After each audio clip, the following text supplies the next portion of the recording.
I'm Jennifer Della Quadri, and this is the Raising Happy Teens podcast, where you learn how to successfully guide your teenager into adulthood without losing your sanity in the process. Let's do this.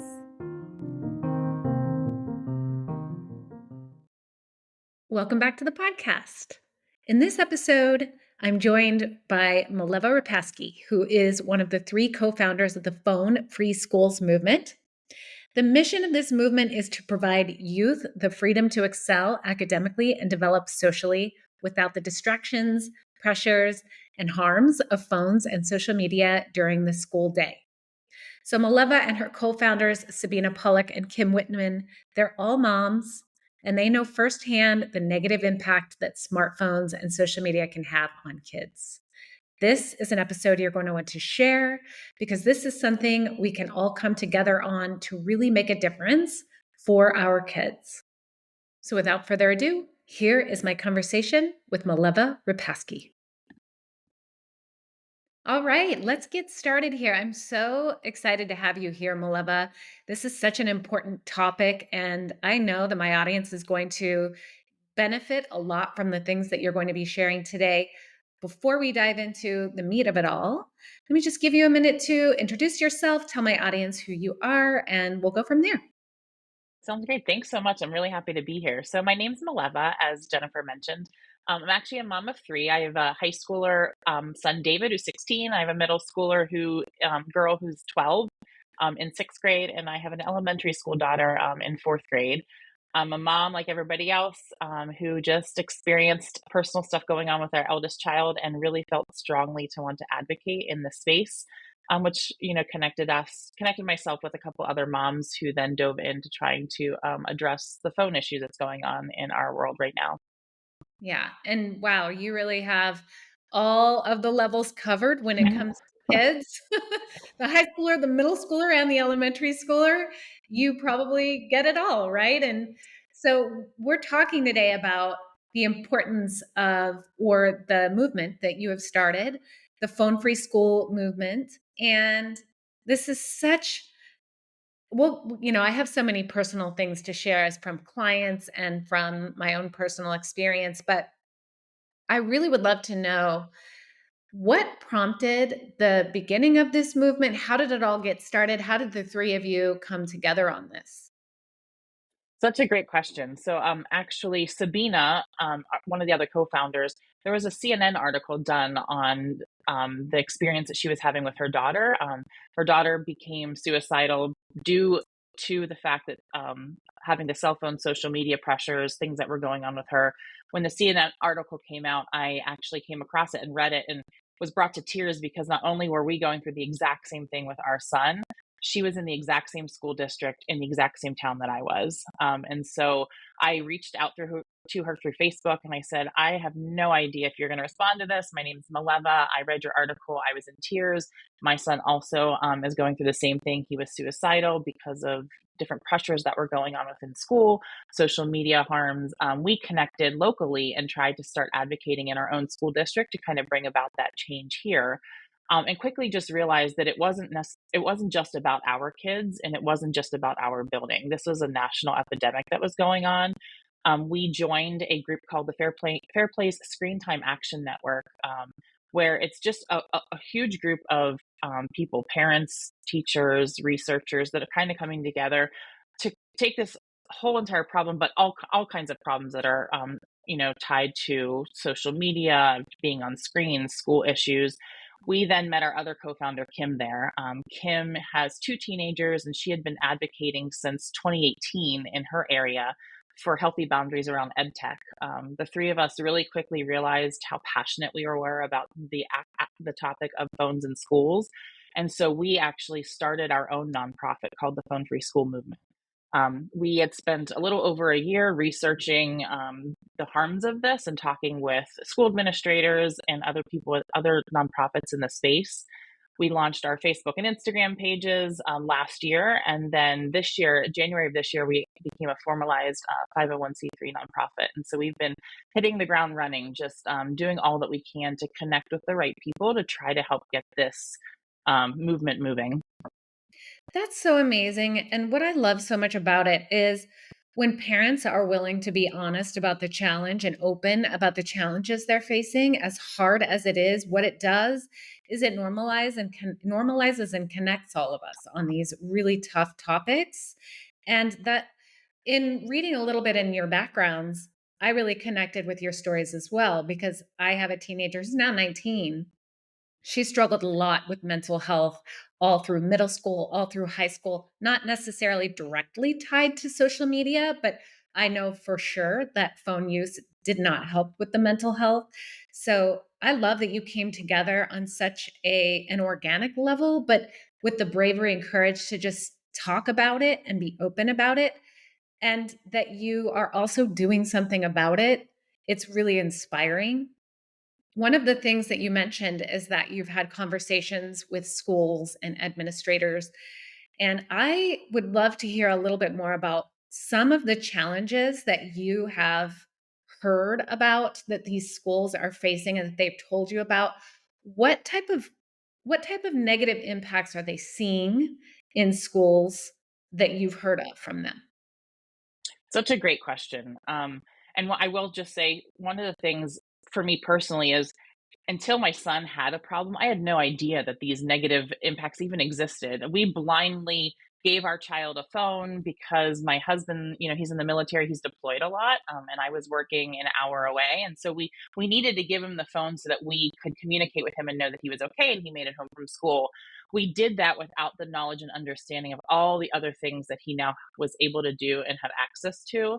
And until we started having these problems with him, again, we had no idea. And so now that we do know this, we've taken a step back and we, have been attacking it from a different angle of, these schools have our children for 8 hours a day. So what are they seeing? So the negative impacts is such a great question. The biggest things they see are cyberbullying and more physical fights that are going on in school. There's less engagement in the classroom because a lot of the students are on their phones or checking for notifications. Learning takes a lot longer to get through modules for teachers because teachers are now having to police the phones or having to stop class to address somebody who, is on their phone and not paying attention. Cheating is out of control. Students are now able to use their phones to cheat. They put notes on it. They use chat GPT to write papers for them. One of the biggest aspects outside of academics is there's really a lack of social emotional learning. So social emotional learning is needed for our kids to become healthy adults. And when they are not able to engage with their peers and with their teachers and problem solve in person, and they're always on their phone, they're actually, it's a detriment to their growth. There's academic delays, there's an increase in anxiety, loneliness in school is at an all-time high right now. Access to pornography and inappropriate content. There are older kids who are sharing these inappropriate images with younger kids. So younger kids are seeing this type of stuff earlier and earlier than they should be.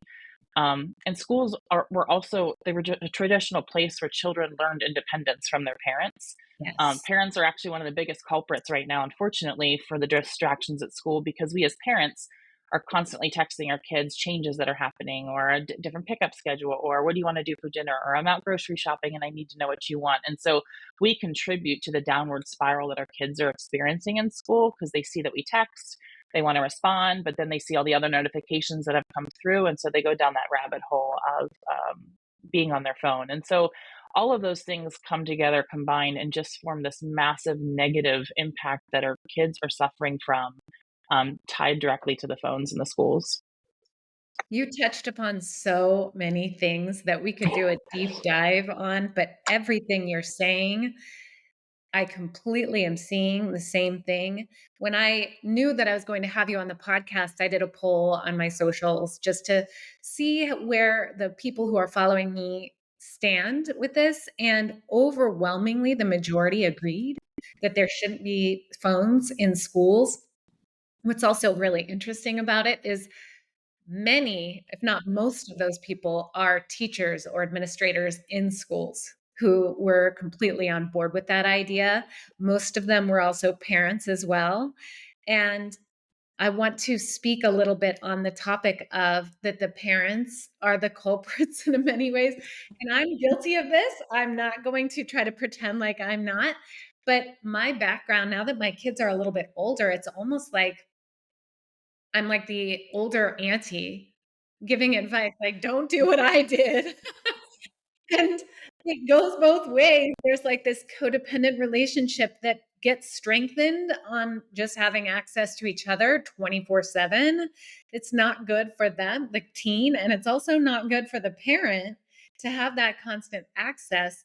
And to speak briefly on your social emotional learning, a lot of schools are implementing social emotional learning programs, but kids learn social emotional things through interacting with other kids and with adults without the phone to distract them or to pull them away. And so everything that you're saying, completely agree, also important. And I'm so glad to hear that there's something out there to help kind of turn things around a little bit. So let's speak about that. When you say phone free schools, can you explain a little bit about what that means? Because I have parents who are like, okay, well, they have their phones in their backpacks, and so they're not allowed to have them in the classroom.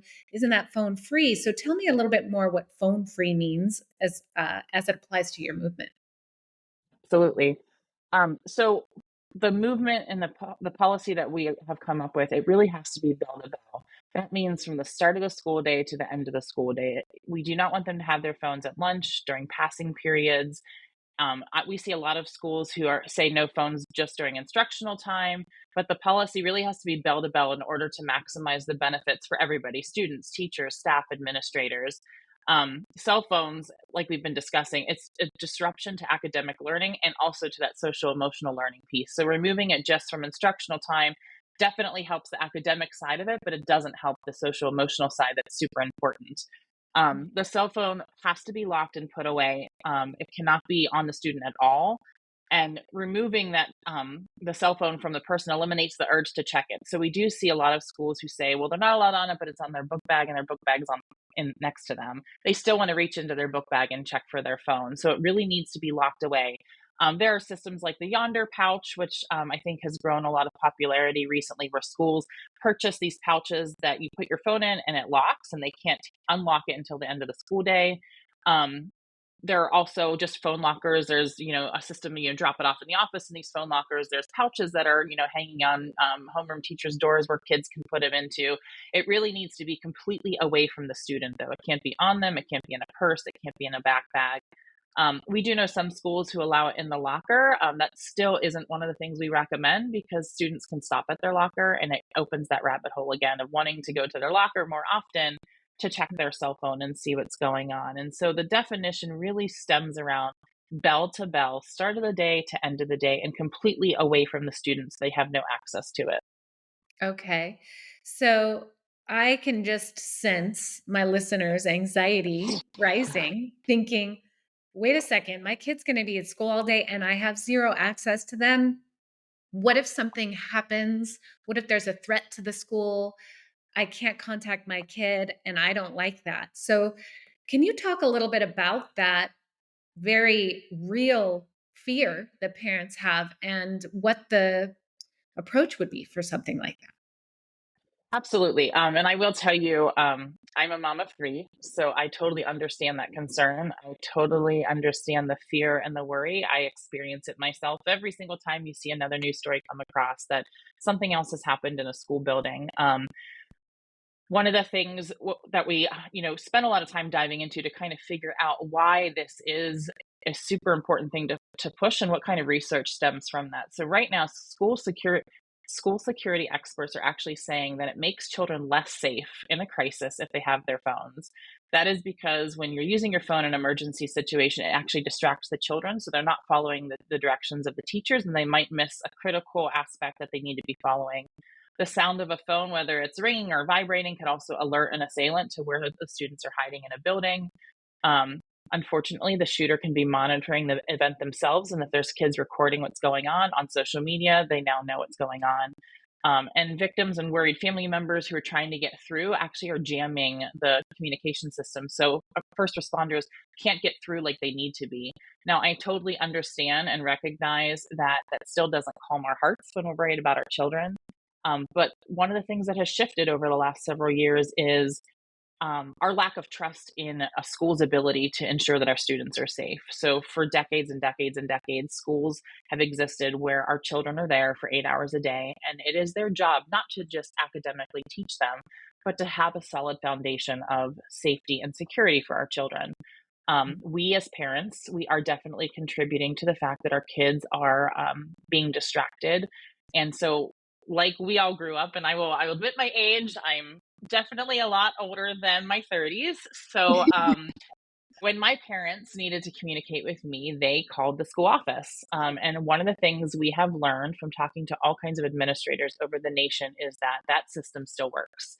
If there's a change in pickup schedule or a need to let your child know that something's different, or you might not be home and they have to go somewhere else, or whoever's picking them up, or bus changes, all of that can still be communicated with the office. So you can call the office phone and they kind of deliver that message. We're also not saying you can't text your child. We're saying the phone can't be on them. So at the end of the school day, when they do get their phone back, they can still see that you have reached out to them and get back to them.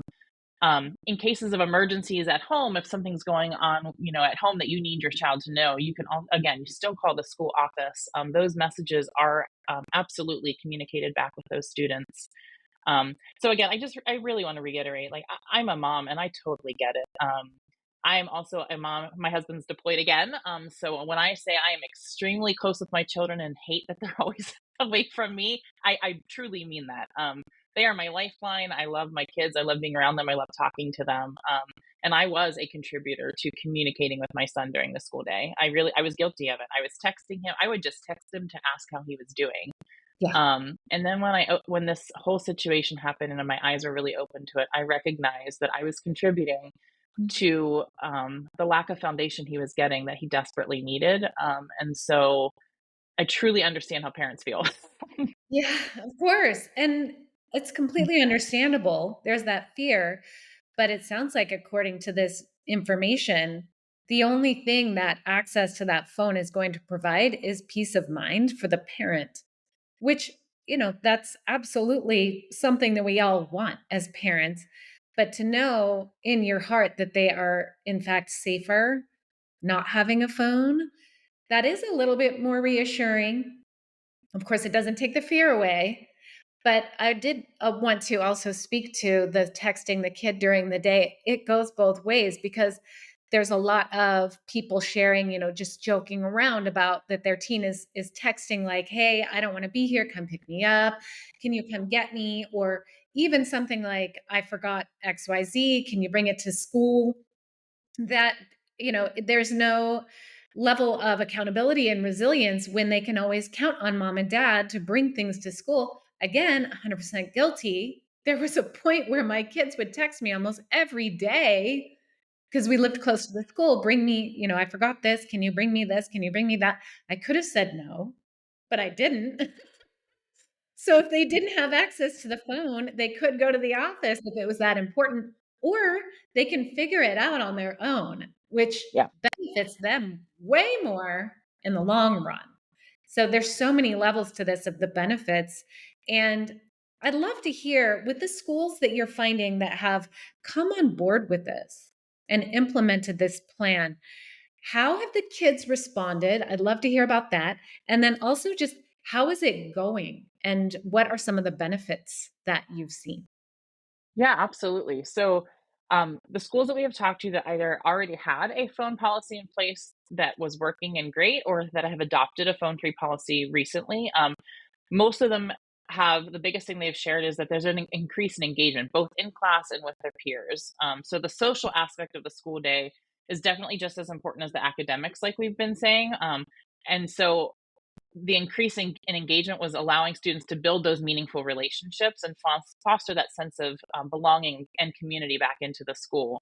And then the creating of the phone free environment was able to restore essential opportunities for academic growth that was lacking, and also that social development. One of my favorite feedback that we've gotten from multiple administrators and teachers is that the lunchroom is loud again. And so Um, kids are not head down looking at their phone or on their computers or gaming. They're actually talking. And so, yes, teachers are like, "Oh my gosh, after lunch, I need Tylenol." But it's great because kids are actually engaging again. there's decrease in bullying, there's a decrease in cheating, there's a decrease in the time it takes for teachers to go through things because they're not policing phones anymore. Teachers that we have talked to said that they have lost some of the joy that they have in teaching, and now they're gaining some of this joy back. They're actually enjoying being able to teach again versus having to be the disciplinarian all the time and the police for the phones and all of these things. And so the list that we kind of went through on all of the negative effects, those are the benefits that we're seeing. It's completely reversed. So all of those things increase, and the engagement is one of the biggest things that I personally think is so important. Academics is super important, but sending our kids off into the real world to thrive and be adults really stems from how they're able to communicate and how they're able to foster relationships and problem solve on their own. And Yeah. that's where they learn it. They learn it in school when they're with their peers and teachers. Like you just said, my daughter forgets her cello all the time, but she doesn't have a phone. And so she has to go to the office. She has to raise her hand, let Yeah. them know that she made a mistake, take ownership of that, and then go and address that. And she has gained the responsibility piece of it because she doesn't want to be embarrassed every time raising her hand now, Uh-huh. but also ability to problem solve that situation instead of just having a phone and saying, "Mom, I forgot it, bring it to me." Now it's, I have to go talk to my orchestra teacher to see if I can borrow one, and they're getting this responsibility back. And so all of those benefits are just, they so far outweigh the need to have a phone in a classroom.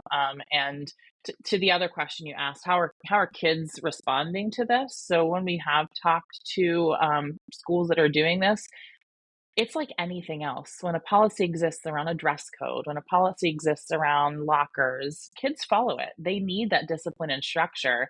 There was such a fragmented way of doing this. Some buildings in a district had a phone policy, other buildings in the same district didn't.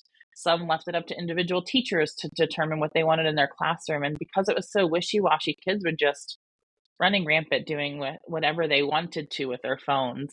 When Right. you give them the structure and discipline, they just jump on board and are following what they need to. And on top of all of the benefits of needing, or like the only time you'd be able to socialize with other people is if you actually have a conversation because you don't have a phone in front of you. It not only makes I can imagine it really reduces the level of social anxiety because they're getting practice socializing, but also Hmm. the need and want to interact versus, I guess I'll just go ahead and go over here on my phone because it's too uncomfortable to join that group or to talk to this person. It's easier for me to just access my phone. So even if they're not seeing the benefit and they're just going along with it, it is one of those benefits. And I love that you spoke Yeah, to the point is we're raising these kids to become adults. And if they're constantly leaning on parents to remember things for them or to constant contact, a lot of these kids are just really not developing the resilience and the confidence to go off and be an adult. And they don't really think they can do it because they never have. They've never right. had to do it. Right.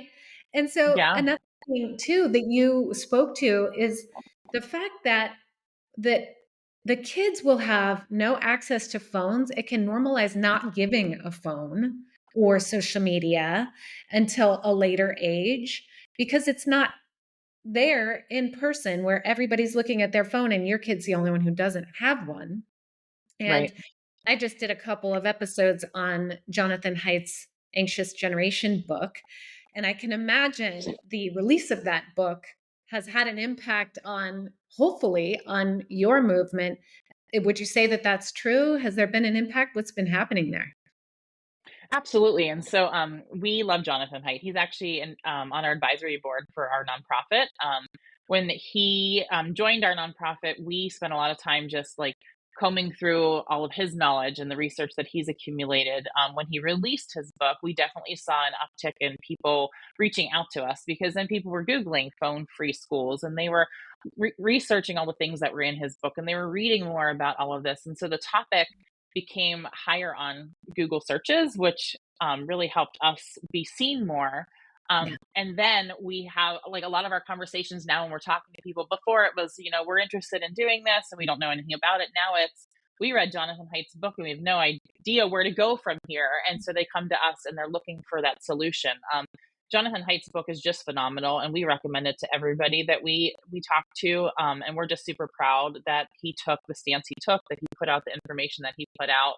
And like you said at the start of this, we have also sensed that the tides are turning. This topic is in the news more and more and more. It's at the forefront of a lot of conversations that are going on. Yes, it's a polarized topic, but the fact that it's out there now is really starting to open everybody's eyes to needing to pause and maybe take a little harder look at what's going on.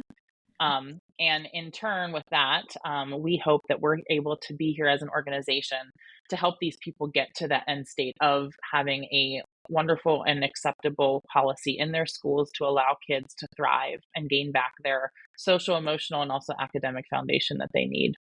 Yeah, that's so good to hear. And all of the things that you're sharing is so true.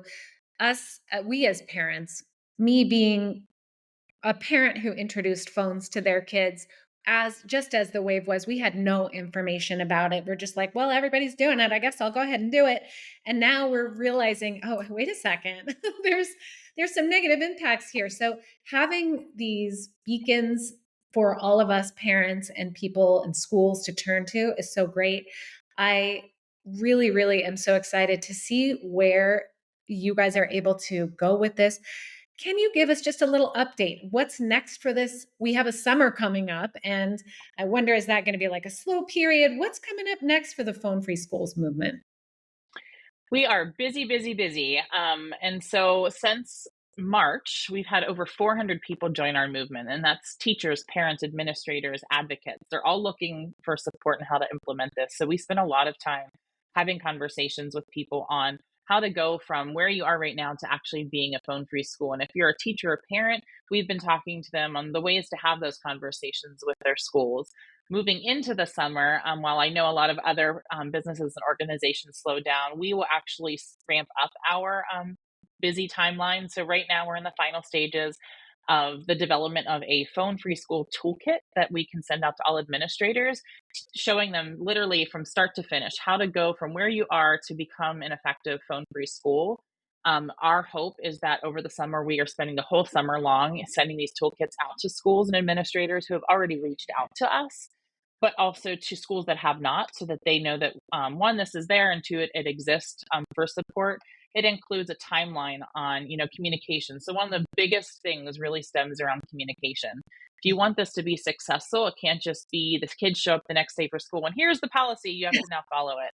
It Yeah. really is in the build up too. So talking to your parents about why this is important, talking to the teachers about needing them to be on board with this, getting everybody on the same page, building up to the start of the next school year. And so over the summer, that is our plan. We're going to be hitting the ground running, talking to as many administrators as we can, pushing out this toolkit, and really working hard to help get everybody to a place where they can start the next school year and maybe have this new policy in place where they can help kind of get everybody on board and get this going.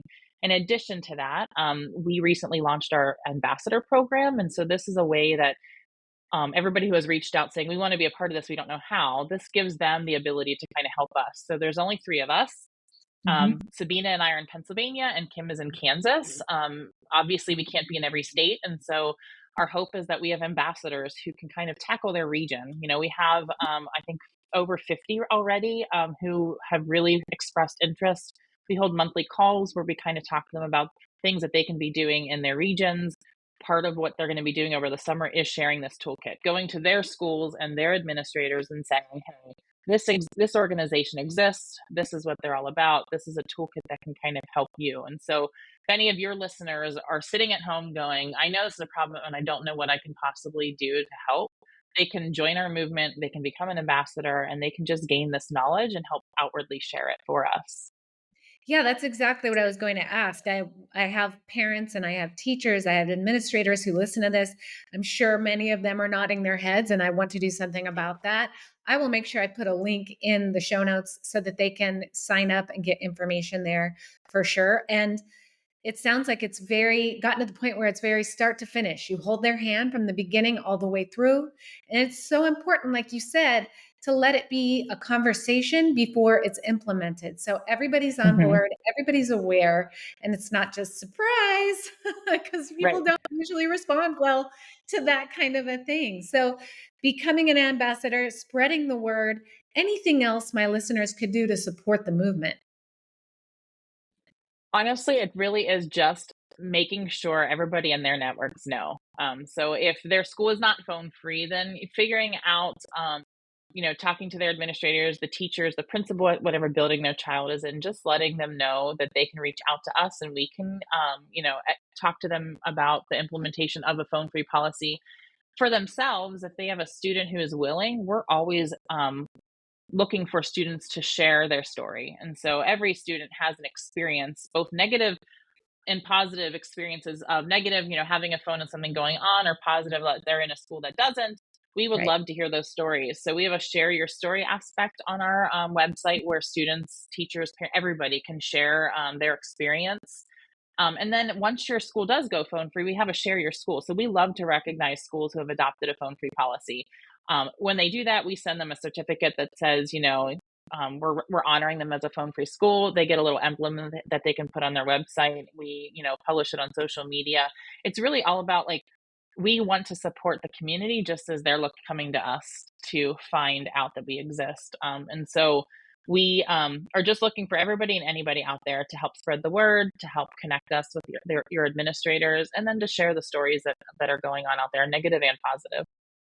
Yes, and just be real about it, have open conversations, just like what we talked about at the very beginning, being open and honest about it, sharing the word, spreading all of the good information. This has been so great. I've really appreciated the time you've taken here. Thank you so much for coming on this show. I'll make sure that I put links to everything that you mentioned in the show notes. And I am here to support you through this. And I'm sure many of my listeners will be on board with this as well. Thank you so much for coming on, Mileva. It's been great having you. Thank you so much, Jennifer. It's been wonderful.